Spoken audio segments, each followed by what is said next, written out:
There is still great uncertainty when it comes to COVID-19, but one local bank says even through the unknown, there are more money deposits now than this time last year.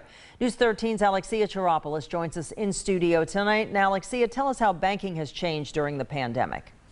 Amy, I spoke with Tyndall Federal Credit Union, and they have grown over $100 million in assets since the beginning of the pandemic. They are comparing it to what they saw after Hurricane Michael.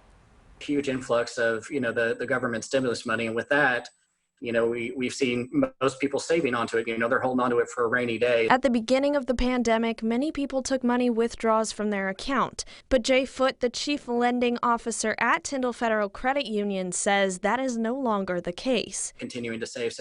Speaking of saving, bank members have seen a mortgage refinance boom during the pandemic, although banking has not looked the same. Obviously, with not having our branches open for the safety of our members is you lose a little bit of that contact. So one of the things that we actually did is we created a video online chat solution. There has been an increase in wait times through the call center and video chats. We've been able to weather it really well. So I'd say slightly elevated, but again, the flexibility is there.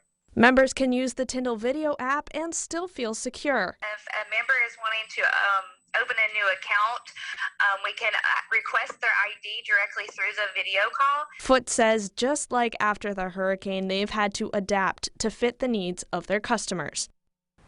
Their lobbies will remain closed to members, but drive-through locations will stay open. But if you choose to use their call center, there may be some delays. Thank you, Alexia.